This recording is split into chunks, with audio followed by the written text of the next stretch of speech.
And want you to know that if you are interested in on-demand support for building and evaluating new ventures, if you're interested in innovation or solving social problems, we're here for you as a resource, and you can go to entrepreneurship.uark.edu to sign up for our mailing list and read about our programs. But I don't want to take any more time. I want to introduce my good friend, an amazing human, Flavia Araujo, who will be our speaker today. Flavia is a Walton College alum. She did her MBA. You finished in 2018, is that right? Yeah, yep, 2018. Yes. And she's now a senior account executive at Mitchell Communications, living the dream. Flavia, in her time at the University of Arkansas, was a tennis champion, all-star. And Flavia, I looked at all the many awards and accolades you received as a tennis star, and none of them make any sense to me as somebody who is a non-sports person. But if you Google her, you will read all about it. She also has professional experience at Nike and in a variety of leadership roles. And when she was doing the entrepreneurship program here, she was the chief marketing officer of a team named Lapovations. This was a medical device team. She had 2 business partners, and they won single-handedly more international business plan competitions than any graduate student team in the history of the University of Arkansas. More than that, they won more startup competitions than any graduate student team in the world in the history of this competition circuit. They won 28, 29, I lost count, I stopped counting, and more than $300,000 in prize money and investment for the company, which has now raised significant investment and is off to a running start. So Flavia, like I was saying to her privately before, nobody has lived the art of the pitch more than her. And so we invited her to come speak to all of you about what she learned along the way. And I'm sure this will be a dynamic session. And with that, I'll turn it over to you, Flavia. Thank you so much for being here with us. Thank you for the invite. This is incredible. I'm definitely embarrassed by this introduction. It was a long journey, and I'll expand a little bit about on all the stuff that we've been through with Lapovations and the competitions. But to the audience, thank you for taking time to join in. I hope everybody is safe and healthy back home. As Sarah said, my name is Flavia. I'm originally from Brazil. I went to Arkansas to play tennis for the Razorbacks, and I studied business management and marketing at the Walton College. And after that, I did my MBA at the Walton Graduate School of Business.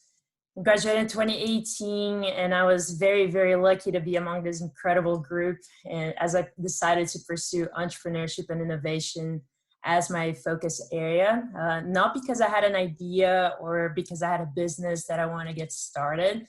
I chose that because after a long time exploring different areas, different subjects that I was interested outside of sports, I realized that the track of entrepreneurship was the one that was going to put me outside of my comfort zone the most. And I was intrigued by that. I always wanted to challenge myself.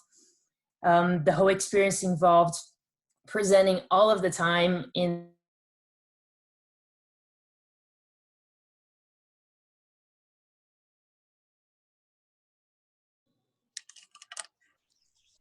I always assume when someone freezes up, they're going to pop back in the minute I start to speak, but it didn't work. Let me text her to see if she can reboot real quick. Hang on, guys.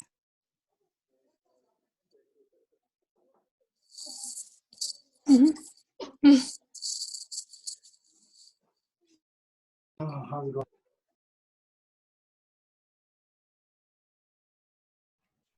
While we're waiting, if you all attending would want to say in the chat who you are and why you're here, and if you're working on a pitch, maybe describe what your pitch you're working on is.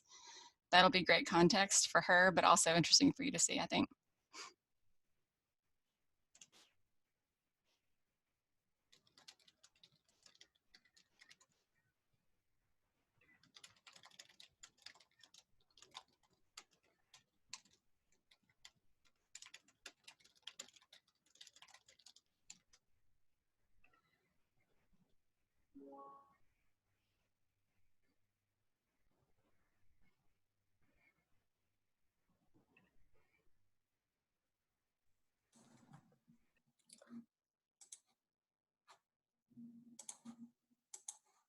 Hello, hello. Can everybody see me and hear me? All right. I guess I'll get back to it. Let me share my screen really quick. I think I need hosting capabilities.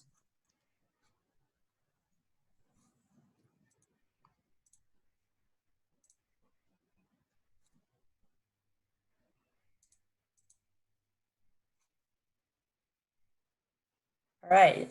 Are we back? Can you see my screen? That's great. All right, great. Apologies on that. So yeah, presenting all the time in a second language was something that was scary for me, but kind of got through it. I had no options. Selling an idea that I wasn't comfortable with or wasn't familiar with, it definitely scared me, and it concerned me that I wasn't going to have enough time to really get familiar with what I had ahead of me. And answering questions about technicalities, that was something that definitely definitely became a challenge later on, and we had to learn how to pivot, and we had to learn how to answer what the investors and the judges and the audience in general was looking for. But there was a ton about this experience that was very challenging, and that's why I decided to pursue it. And all that to say that that was the perfect scenario for me to fail over and over again. Happened a lot before all the successes, but it was extremely valuable at the same time. It was exactly what I needed in the personal and professional level. And later on, it wouldn't really matter if I was pitching an idea, telling a good story, or just in a job interview trying to introduce myself and how could I bring value to that employer. Some of those learnings were textbooks. Some of those learnings that I'm going to share today were more experience based. And hopefully hopefully that it's going to resonate with you in one way or another. But thankfully, looking back, those experiences really resulted in something amazing. This is what Lapovations is usually referred as or remembered for, a great success story. We did overcome a ton to put ourselves in those positions. We did lose quite a bit before. We're trying to find our story. We had to change so many ways that in how we would introduce the story and the narrative as a whole. I believe we created more than 400 different versions of a PowerPoint deck to introduce this. And I think I have all of them still as a reminder of the grind and how amazing it ended up at the end. But always surrounded by the best people, as you can see, some of them present here today: advisors, mentors, competitors, investors. We did end up having a record-breaking season and helped the program achieve some really great milestones that we were proud of.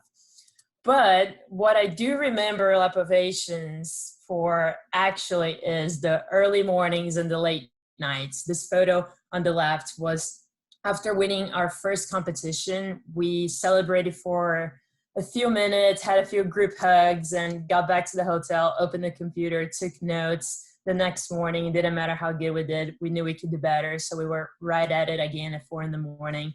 The photo in the middle, we were always the ones to arrive first, sometimes the last ones to leave the building. It would always be quiet for us to get a feel of the room, the space, test the technology, rehearse, find a spot where we could relax as well. I needed to sometimes walk around and just breathe before we would go into the next meeting or the next pitch. So it was very important for us to have a good understanding of the place we were going to.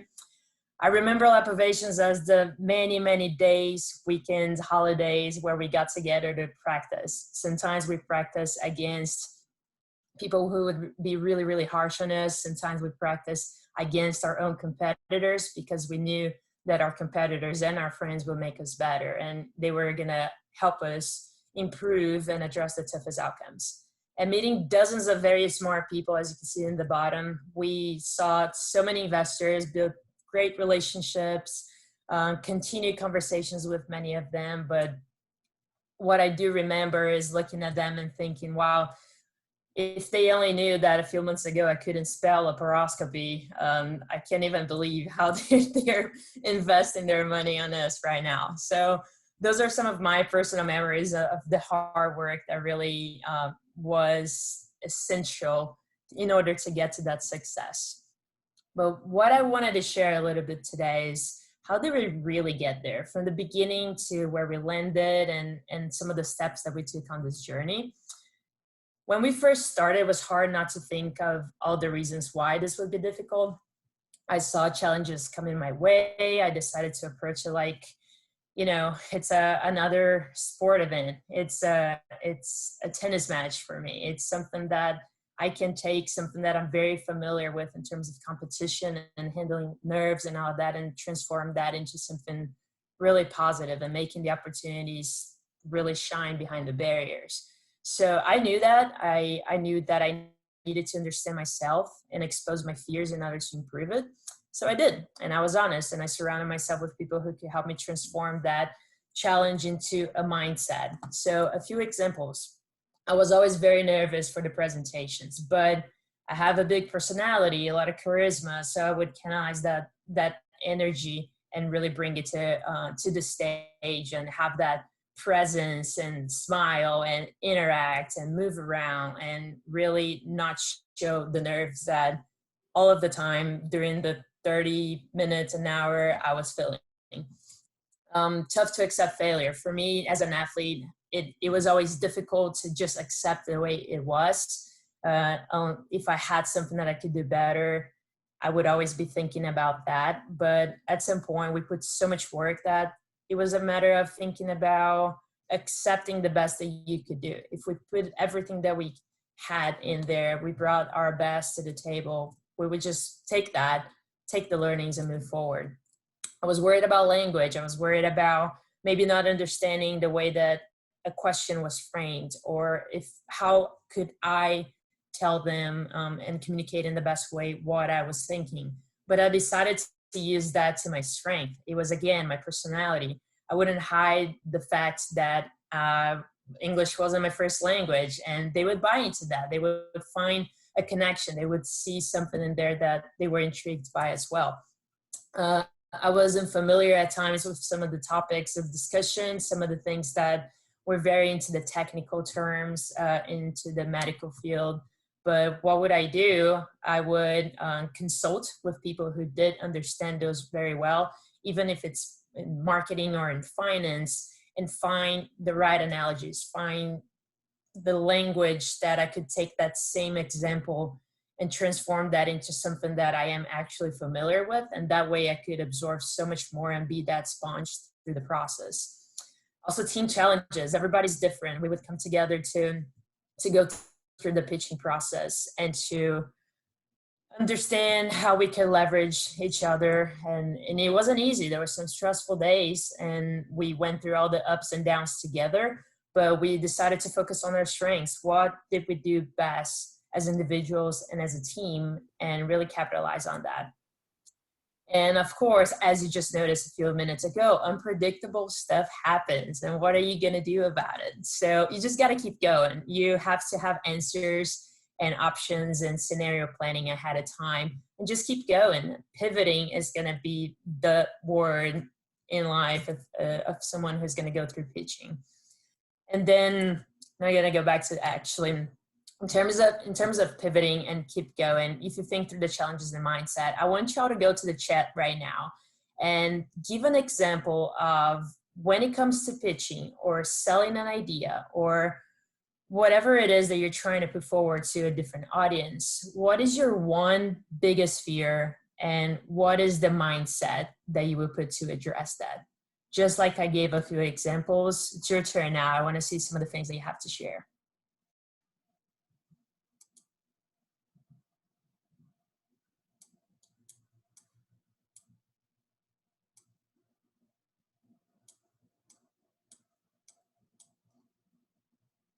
Let's see, getting some of the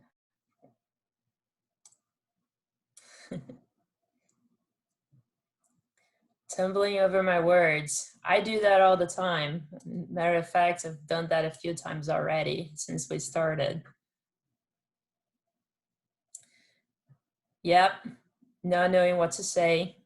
Imagine sometimes that happens quite a bit when you rely on notes and something happens and all of a sudden then you don't have your notes. Where do you go from there?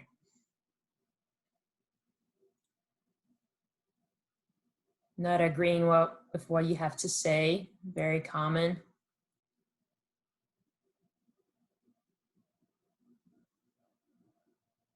Yeah, the nerves again, the nerves are very popular. It's still something that I go through. It's not because we won so many competitions and did so well that all of that disappeared. Now I had to learn how to manage that. I had to learn how sometimes not even hide it, but to transform those nerves into passion, into excitement, into something that they would jump in with me. Yeah, the not saying what they want to hear is an interesting one, because when you really research your audience and you know who you're about to go talk to, you do want to say a lot of the things that they are looking for. You want to hit the right points and the questions that they already have. So you want to cover those ahead of time. But yeah, sometimes you have to defend your idea, your business. You have to show them that you've done the work. You've done way more than they have done, to know that that's going to work. And I think it's important at times to recognize when it's time to defend. Yeah, no, those are all great examples, and keep those in mind. And as we move forward and you think through some more things that scare you as you go through pitching and telling a story, think about that mindset. Think about how you can use that in your favor. All right, we'll go into before the story. So once you get to really understand yourself, it's time to develop that narrative, right?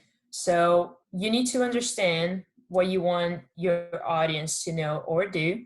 You need to understand what your audience wants to know or do. And the middle ground is really your sweet spot. You want to be in that intersection. You need to understand the mutual value proposition for your audience. You need to solve for that pain point or show that they will be better off because they took the time to listen to you. So take the time to think about them and be aware of the conversations that they are involved in. And now you can start mapping what you actually have. It doesn't matter if you have a fully shaped idea yet. Sketching what you have will allow you to see what you're missing and what it takes for you to fill those gaps. And also you have to start with the core, and from there you can expand on details and what you know that you need to convey. You're going to have different opportunities and different time frames in which you can convey the idea. So it's important for you to break what's core, what's essential, and what else can I expand on if I am given the time. And remember that that opener and finisher are the parts that will resonate the most with people. So here's a famous quote to ground you before you start thinking through your own narrative. Tell them what you're going to tell them, then tell them what you just told them. And that's very true. It's a very old concept that couldn't be newer. It's so relevant, it's so fresh, and I still use it in so many things that I do in my routine. So let's see over here. Yeah, so how does this actually work when you're putting your narrative together? First, you have that opener. You have to build that strong start that's so crucial. You can win or lose the audience in a matter of seconds in the first interaction that you have. So however you decide to start, you must show up, you make sure that people feel your presence, that show them that you're there to play. And then you want to grab their attention. What are you going to do? Are you going to break the ice? Are you going to bring your personality in? Is it going to be an analogy? Is it going to be a metaphor? Even with a complex idea, you need to find a way to make them feel intrigued and want to know more. And this is where you tell them what you will tell them. There is a problem or a challenge, and you're there to fix it, to provide direction, to take them on a journey. They need to believe that you're the one to take on this journey, and the value proposition needs to shine at that spot as well. So your chance to make the case for yourself and the case for your business is really around that middle area. And you think through, no matter how amazing you are and how you were born to do this, your points really need to resonate with the audience. So find the connections, find their emotions, give them purpose. And of course, bring any relevant details to the table, such as key data, the team expertise, your unfair advantages, even a risk reward analysis if you do have the time, just showing that you are already taking those necessary steps to mitigate any challenges. And then of course, the finisher. Now you want to reiterate and tell them what you just told them. And at this point, you want them to believe in you and be clear on why you're telling them that. You're looking for something, and they need to know that. They need to know what your ask is. And you could give them more about the size of the investment opportunity, the market opportunity, what is in it for them? Like, why would they benefit from taking on this journey with you? It could be a follow-up conversation to the network. It could be just exchanging information, exchanging expertise. Somehow you got to find a way to invite them in and make it easier for them to find you afterwards as well. I know that in a virtual world, we have follow-up notes and thank yous ready. You can just send a quick email, connect with them on social media. So make sure that social profiles are also up to date and they communicate the same message of what you're looking for, who you are, and bringing that strong character to life in the different platforms that they can find you. And remember that every conversation you have is an opportunity to pitch. You can be pitching an idea, or you can just be pitching yourself. And a lot of times people are buying into the person and the team and not as much into the idea. So here's a little bit of an exercise that we're going to do, and I'm going to introduce you to one of my favorite books. Hopefully, many of you have seen this before, but now that you have an idea of what you could be doing, where you could go with your idea, and how to start mapping your story and the pitch, you can add some what we call stickness to it. This is one of my favorite books. It's called Made to Stick by Chip and Dan Heath. It gives you great insight on why some ideas last a lifetime and others just can't. And it's about making them sticky, making people remember that no matter what, whatever you tell them is just gonna continue to last and survive through time and make an impact and resonate. And those different letters, they all give you some advice on how to achieve that goal. They came up with this success model that can be applied in a ton of situations: a job interview, a business pitch, a reorg. And I'll give you a little bit of an insight of what that actually looks like. All right, so we're gonna start with simple. So make the story and your idea, your pitch simple. It's a must. There's no time for acronyms. There is no time for slangs, for tech terms. You need to prioritize. You need to know what's going to resonate with the audience. For example, in here, and it's going to be a little small for some of you, but I'll give you some examples. Disney versus Subway in this example.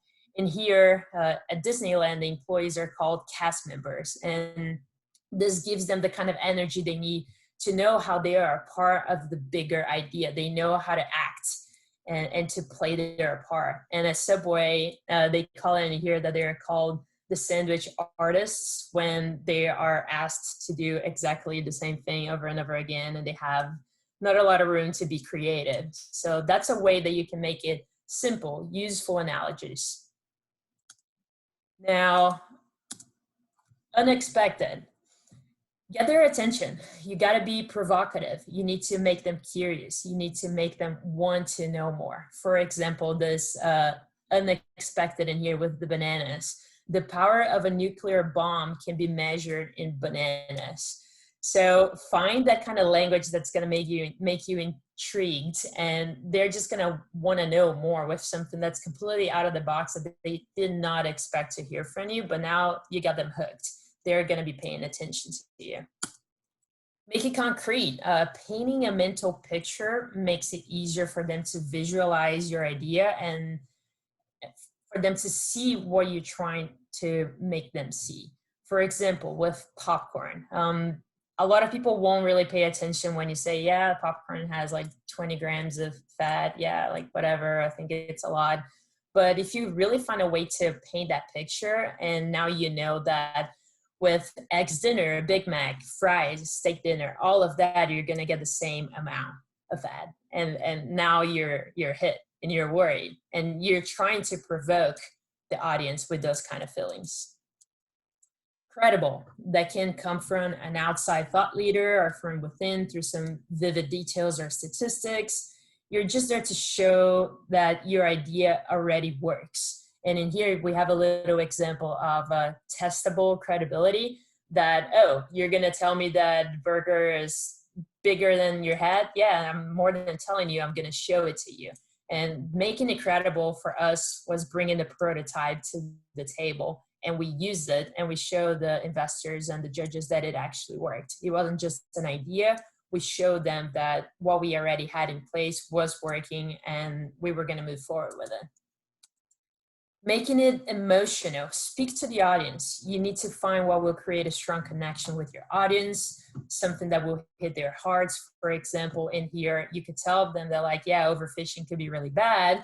Or you could tell them that overfishing in the Pacific, it's going to lead to the end of sushi as we know it. And little things like that can really make people think again and decide to take a different take on your own story.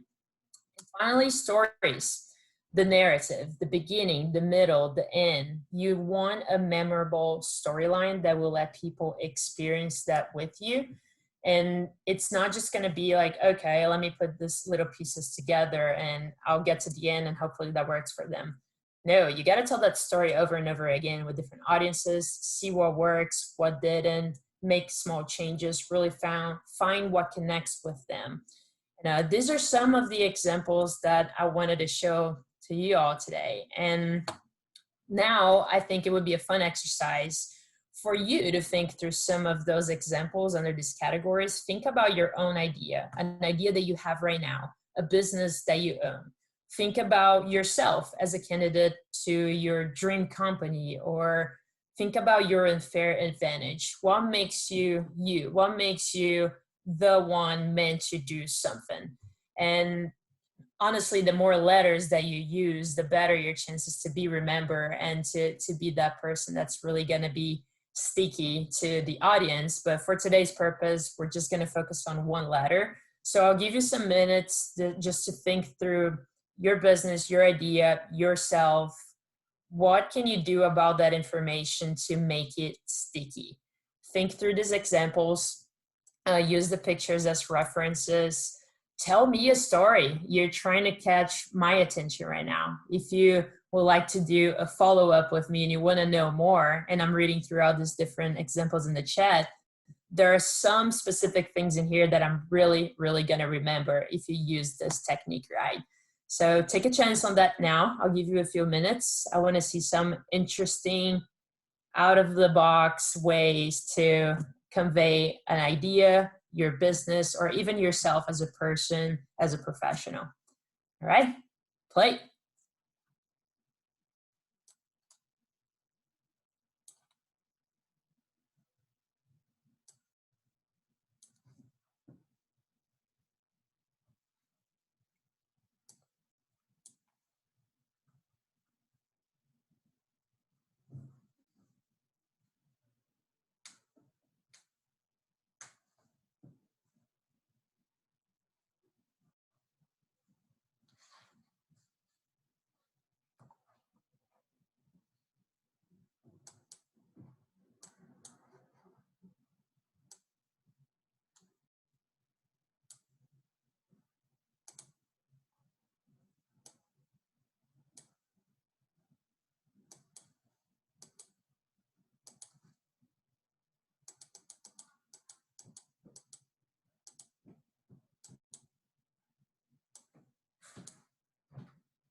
All right, I see some stuff coming into the private. If you want to go ahead and click the everyone so we could all look at your wonderful stories, go ahead.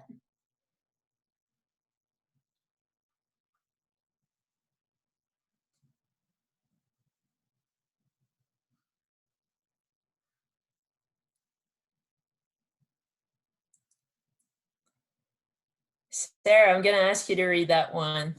Bring some emotion to the table. I don't know if that's the right way to bring emotion to the table. So I'm applying for a grant. So my audience here is the Economic Development Administration of the US government, and it's a pediatric innovation grant. So it is a stark statistic. For every dollar spent on America's healthcare system, less than 1/100th of a cent is spent on new innovations. And in pediatrics, which is really neglected in innovation, it's 1/1000th of a cent. No, wow. I haven't Healthcare. put that Gotta in the look. grant, but I'm trying to make an economic development argument to the economic development people. Mm-hmm.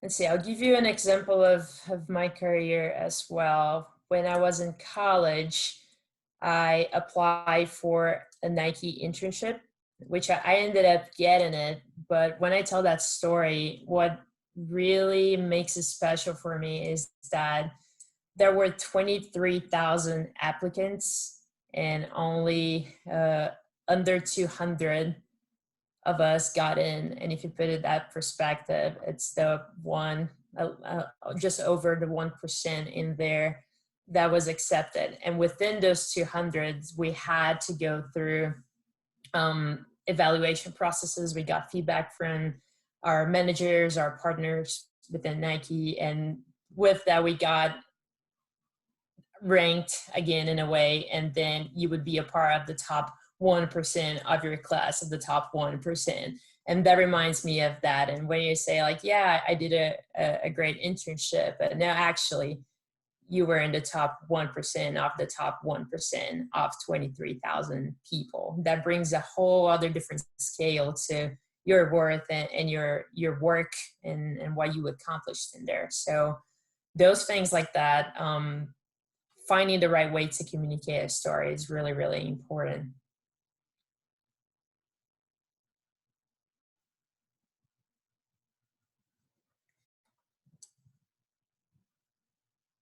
Right. This is a hard exercise, and it's something that you really need to look into. What are all the things that speak to you? What are all the things that speak to your audience?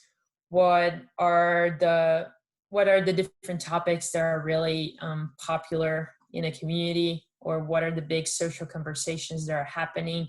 All of those things can be taken into consideration when you're trying to give an idea or tell a story that's really going to resonate with people. So you got to be used to having those conversations outside of your bubble as well. You have to put yourself out there. And it doesn't matter if I'm great at talking sports or great at talking marketing or public relations or anything like that. If I have to communicate something in the healthcare business, like I did through Lapovations, I had to go after information. I had to put myself in their shoes. I had to spend time with the surgeons. I walked around the hospital with the nurses and the hospital managers, people that I would never imagine interacting with, but I wanted to feel what they were feeling. And with that, we were able to capture a lot of their fears, their concerns, what they wanted to do. And when we started building our pitch, it wasn't about telling everybody else in the world that, hey, there is a problem in there. No, we brought the problem to the table. We made the audience feel what we felt when we were in their shoes. We brought a video that showed a little bit of the surgery, which was kind of scary and very uncomfortable to watch, but people felt it and they wanted to help fix it with us. And that was a big part of our success. And it was really putting ourselves in their shoes and understanding what we needed to communicate in there. So we'll keep going. We'll share this with y'all after so you can have a reference point in how to make your ideas and your own story more sticky as well. All right, and speaking of making it sticky, I do have an example of a good friend of mine and my forever Lapovations team member, team partner, Jared. And one thing that I want to show in here is his pitch for the elevator pitch. Let's see if the volume and all works as well.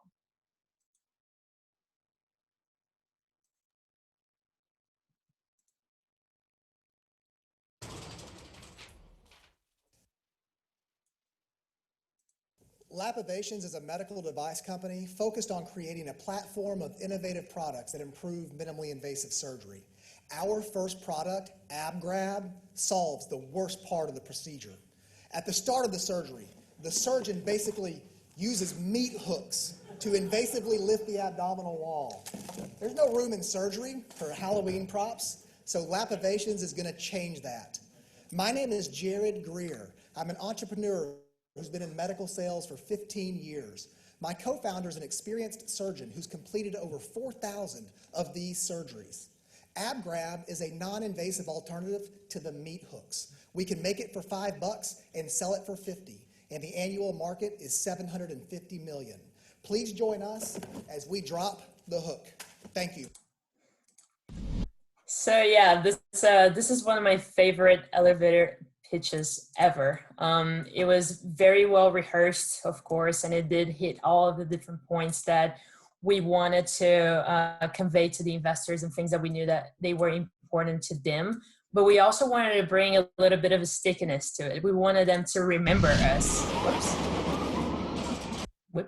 We wanted them to remember us. We wanted them to when they were in the room talking to all the hundreds of different applicants and they were talking about how great the elevator pitches were, they would mention the meat hooks. We would be walking around and they're like, oh, those are the meat hooks people, you know, and they remembered, they wanted to have a conversation, they followed up, and we had really great relationships built from that experience. So a little bit of an example of how to use visual aids. That's what I wanted to get into. In here, visual aids should not be distracting from the main idea and what you're trying to convey. It could be props, it could be a presentation, it could be the prototypes, it could be infographics, maps. Make sure that what you're trying to convey is not distracting and just enhances that experience for your audience.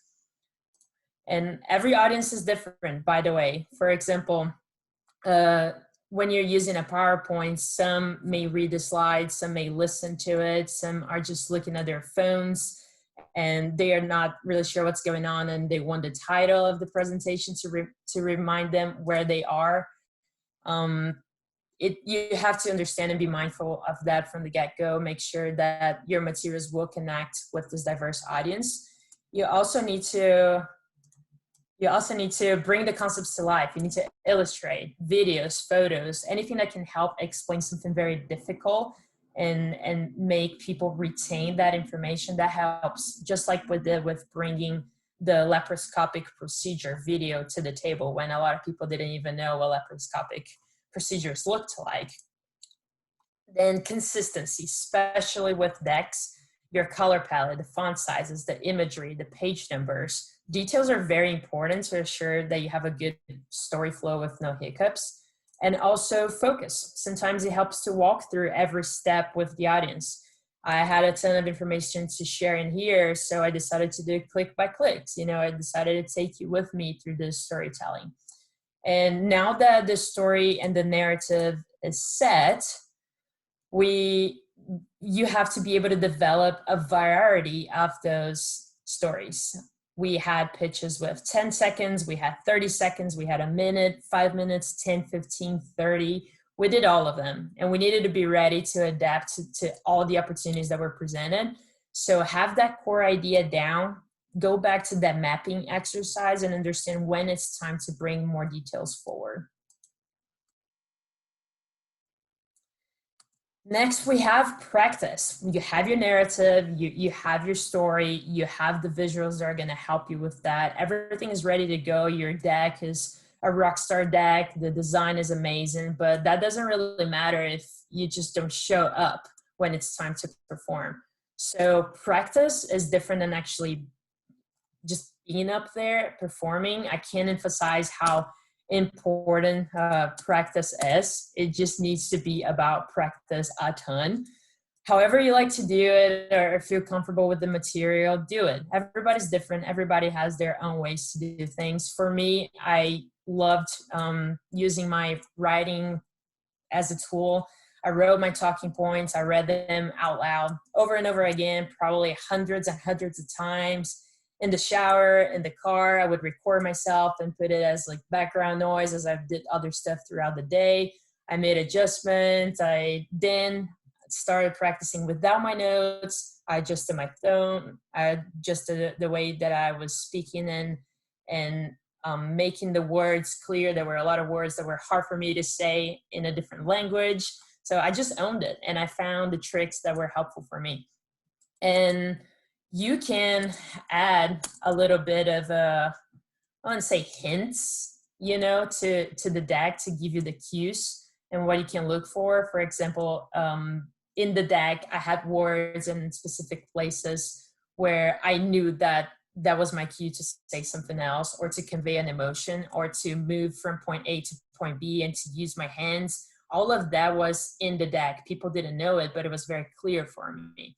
And I also looked for audience members that I could find a connection with them. I would look at them and feel empowered. They were there with me. The way that they were moving, just the way that they were staring at the content and going back to me interested, I kind of bounced back with the energy level. And I owned that character the entire time. Through the thick and thin, I was showing up to play and using those strengths. Rhythm is very important here, and it's not just yours, it's your team's as well.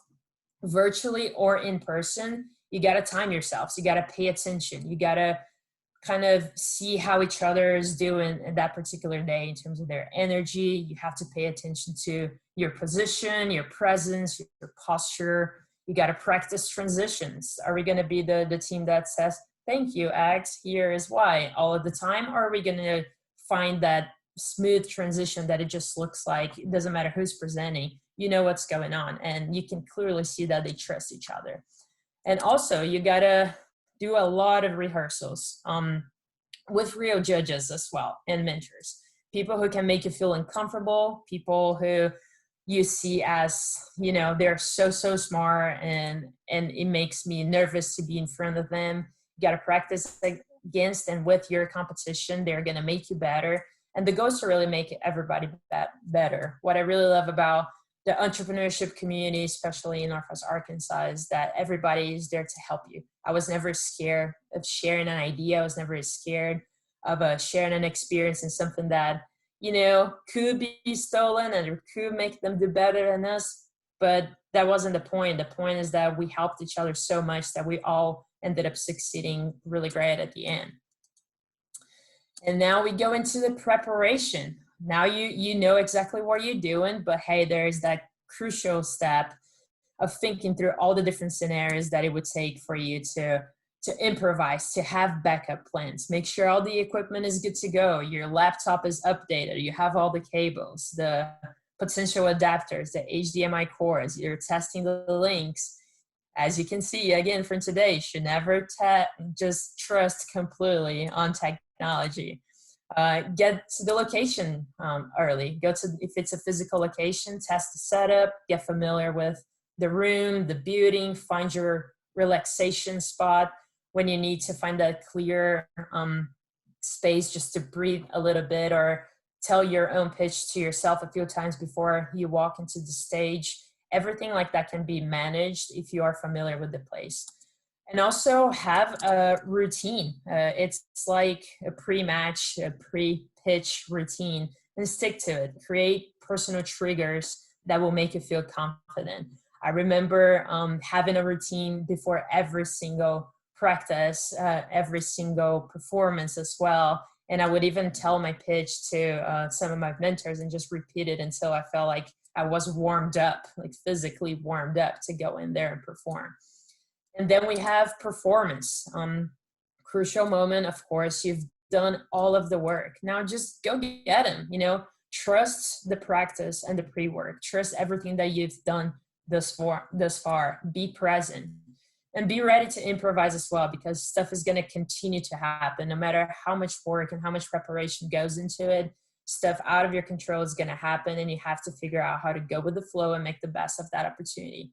You got to be ready to go to that one appendix slide that, you know, you never thought that they would ask that question, but now they did, and you're ready. You have that information in the back, but you're not going to scroll through the entire deck. If you have a team, have that cheat sheet. Find a way to get familiar with every single slide in your deck, and you can show them exactly what they need without distracting them through the rest of the information as well. Be ready to take criticism and the harsh comments, you know, kill them with kindness. No matter what they tell you, you're always there being kind, but also being very, very smart. Everything that you say is still showing people that they can trust you and that you will do the work and be that team player. And keep up with the time too. If you're approaching the end of a Q&A, do what you can to end in a positive note. It's like that analogy of sports again. For me, I can never leave practice hitting a bad ball. I couldn't hit a ball in the net or a ball outside and just walk away. I needed to get it right. And that's what you're trying to do, telling a story in your pitch as well. If you're put in a spot that maybe it's more of a negative tone, or you didn't present something, you didn't cover something, hey, find a way to word that in a way that's very positive and promising, and hey, I'm on it. And as soon as we're done with this, I'm going to go after what we need to do to be better. So very important aspects of the entire performance. And after the pitch is definitely crucial as the process begins again. You want to write down the questions. People are going to ask you a ton of different things. And sometimes they ask because they didn't really see it in the deck, or they didn't absorb that information as well. Sometimes you really missed it. You didn't cover that and they were expecting you to. They were more interested in something else that you didn't even think that it would be possible. Write them down and think through the ways that you could implement them in your story ahead of time for your next idea. Listen and take feedback. So important. Everything is valuable. Sometimes some feedback is going to be more valuable than other, but they all have a positive impact into how you can have a different outlook into your presentation. There is a reason why we have 400 different versions of a PowerPoint, because we had 400 different versions of audiences and understanding what worked for them. And we wanted them to connect with us. We wanted the chances of establishing that connection to be higher the next time. Go after the follow-ups. You do have your thank yous, you know, ready to send to some of the people that were kind enough to spend time with you and to listen to you. Be ready to thank them. Be ready to understand how they could be a part of this process. If they have advice to give you, always keep those people in mind and show up, go after them, you know, make them know that you want it. Ask for recordings. A lot of times you're going to have the opportunity to be recorded, be it a video or a virtual video or just an audio. It's important for you to listen through it, see how you actually performed. We have a different idea of how we do things than people seen from the outside do. And I think it's very important for you to have both angles in mind as you prepare yourself. Self-awareness is crucial. Regroup, analyze, learn, get together with your most trusted advisors, mentors, team members, analyze everything that just happened, learn from it, and be ready to go to the next step, you know. But it is a harsh process. If you want to get things right, you're going to spend a lot of energy, some early mornings, some late nights, sometimes you're going to be losing sleep over something that you know you could have done better. But be kind to yourself. You did a lot. This is a lot, and getting things right takes a lot from you. Be kind to yourself. Take the time to process. Take time to relax. Take time to transition into a new phase. Readjust your next steps. Every time that you go through this pitching experience, your next steps are going to look different. They're never the same, because your feedback and the experience is going to take you to a different direction. So keep in mind that a next step might be a very much of a new step for you. And then say your new North Star. What are you going after now? You have done so much work to accomplish that one goal, but what's next for you? Did you end up achieving everything that you wanted? Is there a next level of something that you want to accomplish? What is it about that feeling of, okay, this is over. What is next? What's the next best thing that's going to keep you motivated and hungry for a better outcome and a different result? And then again, this is a little bit of a going back to show them and tell them what you just told them. It's again that process of, hey, you got to be true to yourself. You got to understand who you are before you even embark into this journey. Then you find your narrative, make that sticky, illustrate everything that you can to make things easier to communicate, practice a ton, prepare, perform, take all the feedback that you can, and then be ready to readjust. I never thought that a few years later I would be in this position. It took a lot of hard work, a lot of persistence, a lot of resilience, self-grace, belief, a ton of self-awareness to accomplish what we did with Lapovations. And even for me to get into where I am professionally today, like I said, you can be pitching an idea, you can be into a new business, you can be releasing a book, trying to share something about your favorite movie, your own story in an interview, trying to get the job of your dreams. Whatever it is, make sure that you address the entire journey, because every step of this journey matters, and it's going to take you to the next best thing, which is really chasing the new best you can do. We always, in sports, it would help process a loss or not winning a championship if you just put everything you had out there, every ounce, of your effort and your energy and your intention. And if you do that, you're going to end up being very, very satisfied with what you just accomplished, regardless of the result and regardless of how the audience took that pitch or that story. But you want to be chasing the next, what's best, chasing your new version of what's the best that I can do. And those things keep me inspired. People like the great mentors in this call and the great competitors that I had the chance to compete against, Harvard, Columbia, like MIT. We competed against all of the best schools in the country, schools from all over the world. And they were the people who inspired me the most to keep chasing that and to keep chasing the best version of myself, and never being comfortable with what I just did, but taking time to recognize the work and the journey, be very, very proud of it, and dream a little higher, go a little bigger the next time. And that's what I appreciate about the pitching journey. And that's what makes me excited to a next pitch, no matter if I'm going to have to stumble all over my English words again. So with that, I'm going to wrap up just sharing a quick thank you and shout out to the incredible people that surrounded me through this process. What I share with you today, the step-by-step, it was something that was built not just by me, but by all the incredible people that supported me through this process and supported me through every single time I got on stage and had to overcome fears and make sure that everybody knew that I was there to play and I was there to win. And find who those people are for you. A lot of them could be on this call. It could be your friends, your competitors. It could be people that you would never imagine to meet in the first place. But there's something special about the relationships that you build as you put yourself out there, no matter how scary that may be. Those are the people who tend to stick around for a lifetime as you build your own narrative. So thank you so much. And with that, we can open for a few questions.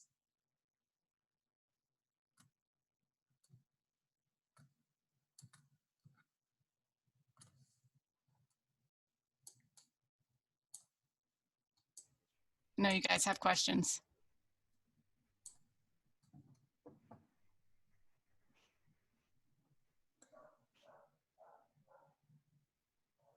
Teresa's going to get the book. Highly recommended. Nice. Great. Yeah, I see here the point from Sarah saying, I do not have a product or a company to pitch, but this information is going to help with thesis defense. Yeah, that was a big thing. I had to go through one myself, and I borrowed a lot of this because the same concept applies, and making it sticky into the before the defense or the during, the after, the feedback rounds, the people that you get involved. There's just so much that you can take from them. So I'm glad to see that this is useful on that end as well. Let's see, there's a question in here. Did you ever have a teammate miss the mark in their portion of the presentation? How did you respond? And what advice would you give for when that happens in a pitch? Yes, that happened before. It happened to me and with me. I've been in both sides of the spectrum. And you know, earlier in the process when we were learning a lot about what it meant to do what we were trying to do and what we could accomplish, a lot of the nerves came in. Some stuff actually happened, emergency situations. We had to handle all of that. But the important thing for us was to really understand the entire business. It wasn't like someone was responsible for marketing, someone was responsible for finance, someone was responsible for the product showcase. We knew everything about each other. We've all had the business plan memorized. If there was a case that someone got sick and they couldn't get on a plane to travel to another country to do the pitch, guess what? We were going to show up. We were going to do that. We were going to cover each other's parts. It could be 5 minutes before the presentation, something really bad happened. They're not going to be able to show up. We're there for each other. Or if in the middle of the presentation something happens, or even the slides crash, we had a rehearsal with important mentors that our stuff stopped working, but we didn't have enough time. They had a deadline. They had a time that they needed to cut and leave. So we just kept talking with them. We brought those visuals to them through words.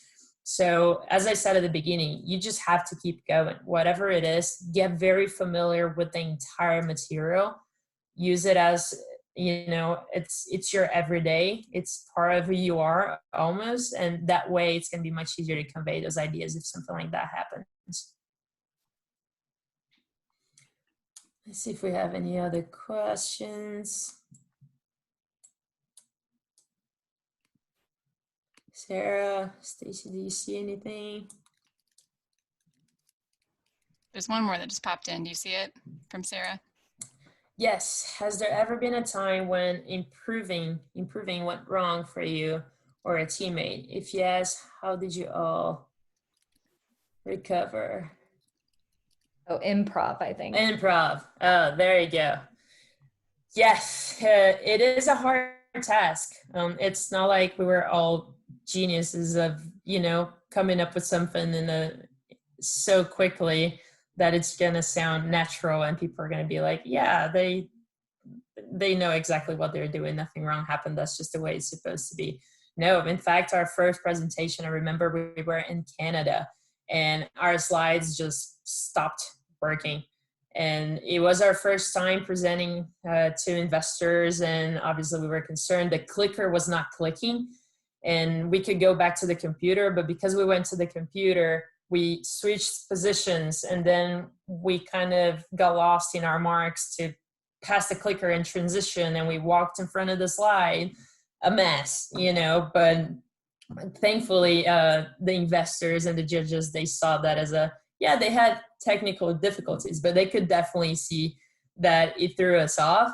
And at the end of it, we made sure to go talk to those people. After the presentation was over, we just conveyed to them how incredibly familiar we were with what we were doing.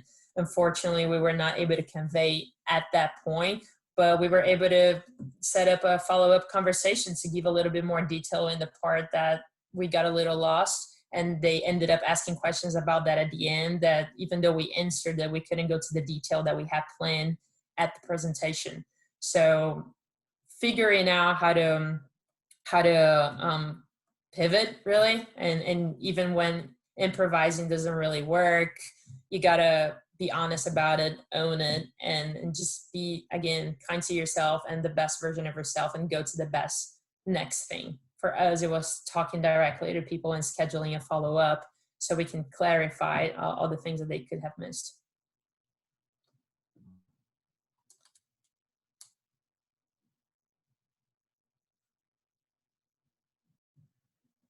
Let's see, anything else?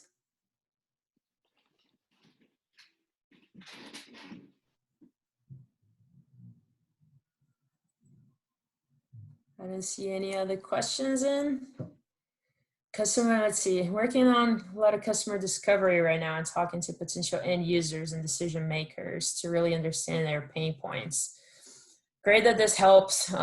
It helped us a ton in recognizing pain points and what audiences care for. We had audiences that they didn't even care about the presentation or the products. They really wanted to invest in a team of people that could push them and their partners to a new, an innovative process of partnership. And it was a very interesting interaction because we were there to sell an idea and they just wanted to get to know us as professionals. And if we were able to debate, if we were able to put our opinions forward and how we interacted, and they used that experience to teach their people on how to have those kind of conversations. So there's always a different intention behind the audience. So I'm glad that this helps with customer discovery, because for us, it was really, really helpful to understand what the audience cared for, but also, is there really a problem? Some people like to tell us that we were a A+ team with a B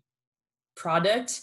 And yeah, our product was pretty simple. It had a lot of different iterations for us to get to the best products that could be. But for people, it just looked so simple. And we spent an entire pitch telling them how complex that actually was. So because of that, we had to really invest on the team during the presentation as well, and to show them like, hey, this looks simple, but there are years and years and years of experience and work and surgeries and, you know, ups and downs behind of this. We promise you it's not simple. So a lot of times people bought into our team and then they got to know our product.